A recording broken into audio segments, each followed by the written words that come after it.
मैं जमाल सईद, नवाब कोठी, दीघा से।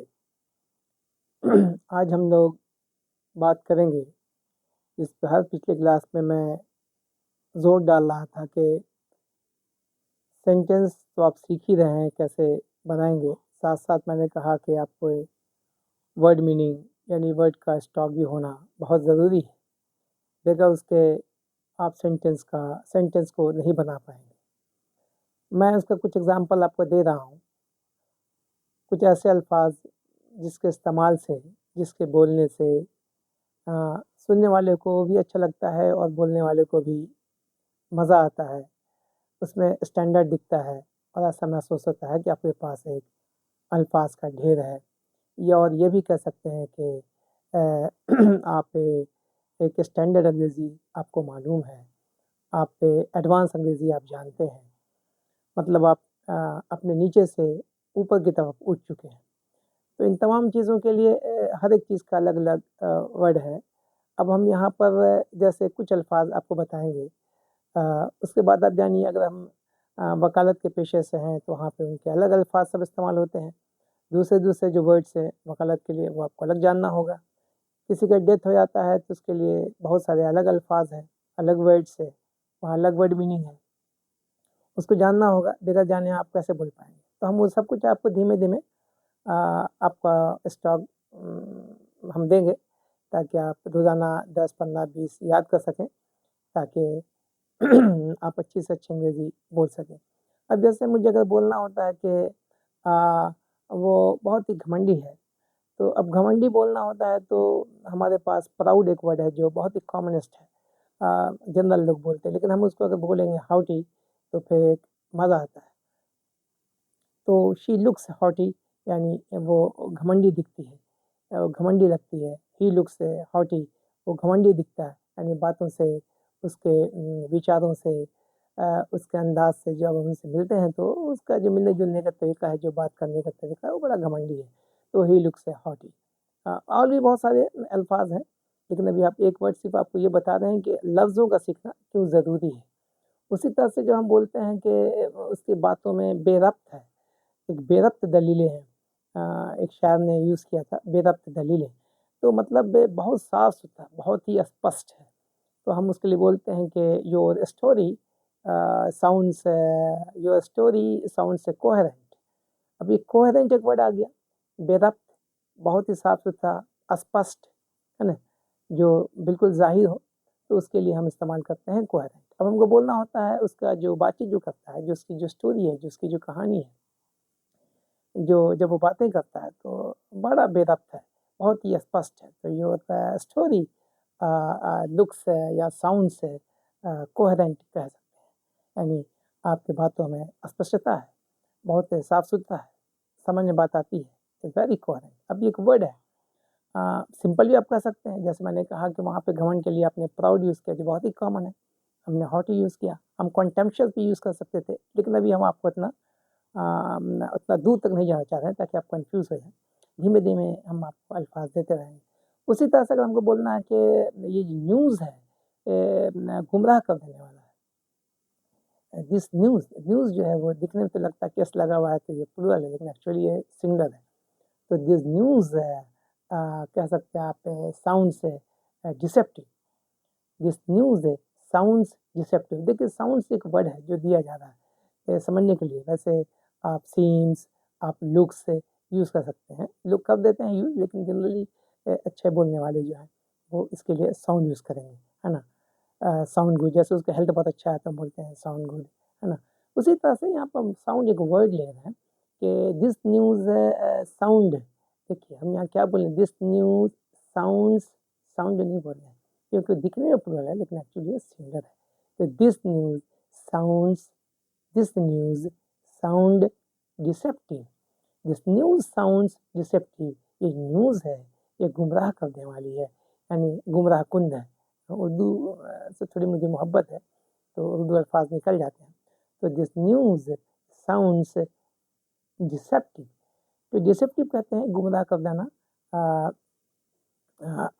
धोखा देना, उसके लिए हम लोग डिसेप्टिव यूज़ करते हैं। तो डिसेप्शन से बना है डिसेप्टिव, उसकी बात को समझना होगा। उसी तरह से अगर हमको बोलना होता है कि उसकी जो बातचीत है, उसका जो वो बातें करता है, जो उसका थॉट है, जो वो एग्ज़ाम्पल देता है, जो वो उसके विचार हैं, वो फरसुदा है, मतलब घिसी-पिटी है। देखिए, फरसुदा एक लफ्ज़ मिल गया, फिर उर्दू का ये लफ्ज़ है, और हम उसको हिंदी में अगर बोलना हो तो कहेंगे घिसा-पिटा, यानी ऑब्सोलीट, बहुत पुरानी चाल है, बहुत पहले की ये सब पुरानी बातें, क्या है सब नए ज़माने में ऑब्सोलीट बात करता है ये। तो हम ऐसे जगह पर भी हम लोग यूज़ करते हैं कि हिज़ थिंकिंग साउंड्स ऑब्सोलीट, यानी उसकी जो बातें हैं वो फरसुदा हैं, ऑब्सोलीट हैं, घिसी-पिटी है, पुरानी है। तो अब जैसे हम किसी फ़िल्म के बारे में बोल देते हैं, क्या फ़िल्म बना रहा है, एक ही लव स्टोरी, एक ही जैसा स्टोरी है, साला ऑब्सोलीट है। या कोई आदमी कोई पुरानी बातें करता है, वही बातें, बस जब देखो वही पुरानी घिसी-पिटी बातें, तब बोलते हैं, साला ऑलवेज़ ऑब्सोलीट बात करता है। तो यहाँ भी हम लोग ऐसा यूज़ कर सकते हैं, ऑब्सोलीट। मैं ये उसी तरह से अगर हमको बोलना होता है कि वो आदमी बड़ा कठोर है, वो आदमी, अब कठोर से मतलब क्या है कि आप कुछ भी कहिए, उस पे असर नहीं पड़ता है। बोलते हैं ना कि मोटी चमड़ी का आदमी है, साला कुछ भी बोलिए उस पे असर ही नहीं करता है ना? मतलब कितना मारिए, कितना भी डाँटिए, कितना भी रिमांड में लीजिए, उस पे असर नहीं करता, बेहिस है। बोलते-बोलते थक गए, कुछ करो, कुछ करो, कुछ करो, कुछ अच्छा करो, नमाज़ पढ़ो, पूजा करो, इधर अच्छा काम करो, अच्छे लोगों के साथ रहो, लेकिन वही पुरानी आदत है, वही सुनता ही नहीं है, बेहिस है, बोल-बोल के थक गए। तो वैसे जगह पे जो बेहिस का जो वर्ड है, हम उस बेहिस के लिए यूज़ करते हैं कैलस, मतलब कठोर। तो आप समझ गए। अब इस कठोर के लिए आप बोल सकते हैं यू लुक कैलस। हम देखिए छोटा-छोटा सेंटेंस ले रहे हैं ताकि आपको समझने में आसानी हो। छोटा समझ जाएँगे तो बाद में आपसे प्रीपोज़िशन लगा के खुद ब खुद दौड़ना सीख जाएँगे। तो you look callous, he looks callous, they look callous. वे लोग बेहिस हैं, वो बेहिस है, वो बेहिस है ना? मतलब बेहिस का मतलब हो गया कि वो कठोर है, उस पर कुछ भी बोलिए असर नहीं करता, उसके लिए हम लोग कैलस यूज़ करते हैं। उसी तरह से हम बोलते हैं उसका इंटेंशन जो है प्रिकेरियस है, मतलब प्रिकेरियस क्या हो गया? प्रिकेरियस कहते हैं मुतज़लज़ल है, मतलब शेकी है, मतलब फ़र्म डिसीज़न नहीं है, मतलब जो डिसीज़न ले लिया उसमें वो सोच रहा है, बहुत सोच रहा है, करना चाहिए, नहीं करना चाहिए, क्या करें, नहीं करें, ऑलवेज़ मुतज़लज़ल है, मतलब एक डिसीज़न पे वो कायम नहीं है। वो है ना? उधर एडमिशन लें, नहीं लें, एग्ज़ाम दे रहा है तो पास करेंगे कि नहीं करेंगे, ये मकान बन ज़मीन ले रहे हैं तो पता नहीं ये है कि नहीं। मतलब कोई भी चीज़ में वो शेकी है, वो किसी भी चीज़ में वो प्रिकेरियस है, किसी भी चीज़ में वो मुतज़लज़ल है। वो किसी एक जगह पर नहीं है, सोच उसकी फ़र्म नहीं है, डिसीज़न उसका बराबर नहीं है, मज़बूत डिसीज़न नहीं है, यानी प्रिकेरियस डिसीज़न है। तो वैसे जगह पे हम लोग बोलते हैं हिज़ इंटेंशन इज़ प्रिकेरियस, उसका जो इंटेंशन है, उसकी जो सोच है, उसका जो इरादा है, इंटेंशन कहते हैं इरादा को, उसका जो इरादा है वो प्रिकेरियस है। मतलब अब आप समझ गए, हम इंटेंशन भी बोल सकते थे, हम पहले प्राउड भी बोल सकते थे, हम उसके लिए कुछ और भी वर्ड यूज़ कर सकते थे जो सिंपल मैंने पीछे यूज़ किया। हम उसको यूज़ करते हैं तो लगता है कि हमारे पास अंग्रेज़ी बोलता है, बस बोलता है। लेकिन जब वर्ड यूज़ करते हैं अच्छे लोगों के बीच में, तो वो अगले को महसूस हुआ कि इसके पास अल्फ़ाज़ भी है और सटीक इसको मालूम है कि इस लफ्ज़ों का इस्तेमाल कहाँ और कैसे किया जाए। इसीलिए अल्फ़ाज़ का भी होना बहुत ज़रूरी है, हम आपको अल्फ़ाज़ भी देते रहेंगे, गाहे-बगाहे, वक़्त-वक़्त पर, ताकि आपके पास इतना स्टॉक हो जाए कि किसी भी तरह का अ, का वर्ड आए या सेंटेंस आए या आपके ज़हन में जो बात है, तो आपका वर्ड वो होना चाहिए। इंशाल्लाह मिलता रहेगा, आप इंतज़ार करें। उसी तरह से अगर हमको बोलना होता कि वो बदतमीज़ है, ही साउंड्स इंसॉलेंट, वो जो बोल बदतमीज़ जैसा बातें करता है, ही साउंड्स इंसॉलेंट, है ना? साउंड, फिर हमने साउंड यूज़ किया, तो ही साउंड जो है यहाँ इंसॉलेंट, इंसॉलेंट कहते हैं बदतमीज़, मतलब बदतमीज़ जैसे बातें करता है, तरीका नहीं बात करने का है, मैनर्स नहीं है। अब हम इंसॉलेंट को मैनर भी कह सकते हैं, नहीं मालूम तो क्या करेंगे? मेरे पास उतना ही सिंपल वर्ड है, तो हमने मैनर कह दिया, जैसे वहाँ प्राउड कह दिया था, तो उसको हमने हॉटी एक वर्ड दे दिया, उससे से हमने जो है आपको कोहेरेंट एक वर्ड दे दिया, उससे से गुमराह के लिए हमने डिसेप्टिव एक वर्ड दे दिया। हम कुछ और भी कह सकते थे, उसकी बातों में इर्रेलेवेंट टॉकिंग करता है ना? तो इर्रेलेवेंट भी एक अच्छा वर्ड है, हम वो भी यूज़ कर सकते हैं। तो आपको जब वर्ड मालूम हो जाएगा, तो आप कभी जो स्टॉक रहेगा तो आप जैसे चाहें आप उसका इस्तेमाल कर सकते हैं। तो उसी तरह से है, मतलब उसी तरह से मैंने कहा आपको वो बदतमीज़ है, वो इंसॉलेंट है, his behaviour looks insolent, his behaviour sounds insolent, है ना, हिज साउंड इंसॉलेंट। तो उसी तरह से हम कह सकते हैं ही साउंड्स इंसॉलेंट, है ना, वो बदतमीज जैसा बोलता है, उसकी अब आवाज़ जो है, जो जो उसका कैरेक्टर है वो बदतमीज जैसा है। ही साउंड्स, देखिए मैं लिख दूंगा बोर्ड पे, उससे वर्ड लिख देंगे ताकि आप समझ जाइए, मीनिंग भी नहीं लिखेंगे, आप वो वर्ड देख लीजिएगा। अब अपना डिक्शनरी खोलिए, आपके पास मोबाइल है, मोबाइल में वो टाइप कीजिए, आपको वो लफ्ज़ मिल जाएगा। ही साउंड्स इंसॉलेंट। उसी तरह से अगर हमको बोलना है वो घटिया है, तो मैंने बताया कि घटिया के लिए हमने डिसेप्टिव यूज़ किया था, है ना। घटिया के लिए हमने वो बैड भी बोल सकते हैं, नहीं मालूम है तो क्या करेंगे, हम लोग बोल देते हैं बहुत बैड आदमी है, बैड मैनर्स है, तो वो भी एक चलो ठीक है ना। तो डिसेप्टिव। उसी तरह से अगर पुद इस्तार बोलते हैं, पुद इस्तार मतलब उसका ऐसी पर्सनालिटी है जो बहुत ही ज़बरदस्त है। तो हम एक वर्ड बहुत कॉमन यूज़ है मार्केट में, बोनाफाइड बोलते हैं। अरे यार बोनाफाइड पर्सनालिटी है, ज़बरदस्त, लंबा है, चौड़ा है, स्मार्ट है, खूबसूरत है, लगता है कि कि कोई है ना, एक खूबसूरत पर्सनालिटी, यानी बोनाफाइड पर्सनालिटी। हम यहाँ पे एक वर्ड ले लिया, एमिग्मेटिक, एमिग्मेटिक, एमिग्मेटिक, EMIG, एमिग्मेटिक, यानी पूरा सारा पर्सनालिटी है, ज़बरदस्त पर्सनालिटी है। तो बोनाफाइड तो एक कॉमन सा वर्ड था जो बराबर यूज़ होता है, हमने एक और वर्ड लिया पूरा स्वाद के लिए, एमिग्मेटिक, यानी बोल सकते हैं इस पर्सनालिटी लुक्स दिखाई देता है।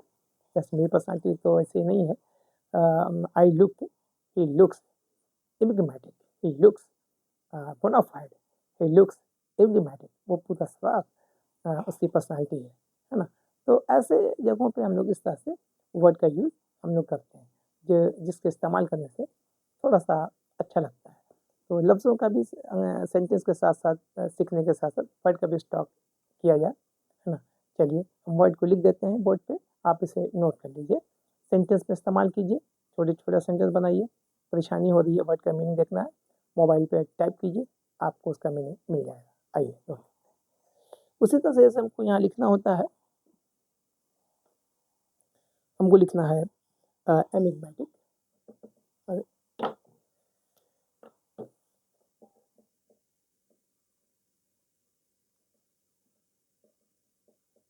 नोट कर लीजिए, अपना मोबाइल पे चेक कर लीजिए, एमिग्मेटिक,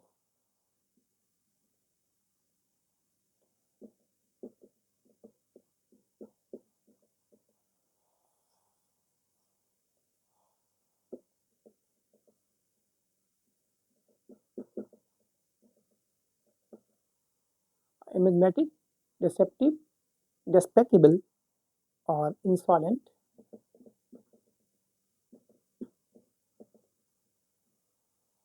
insolent, callous, obsolete,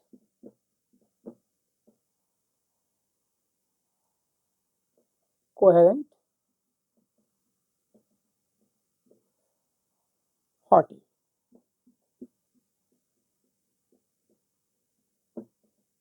haughty, घमंड, coherent बेदब, obsolete पुरानी चाल, घिसा पिटा, callous कठोर, insolent बदतमीज, despicable, despicable घटिया, और enigmatic अच्छी पर्सनालिटी वाला। अब इन वर्ड्स को आप नोट कर लीजिए डायरी पे, और नोट करने के बाद इसको अपने मोबाइल पे टाइप कीजिए, आप उसका मीनिंग फिर वहाँ से नोट कर लीजिए।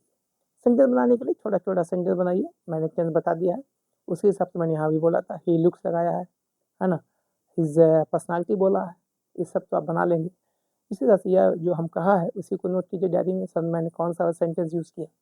और हर चीज़ जो वो बोर्ड पर लिखना सही नहीं है, वक्त की बर्बादी भी है, और थोड़ा सा एडवांस बनिए, थोड़ा सा इंटेलिजेंट बनिए, थोड़ा सा स्मार्ट बनिए, है ना।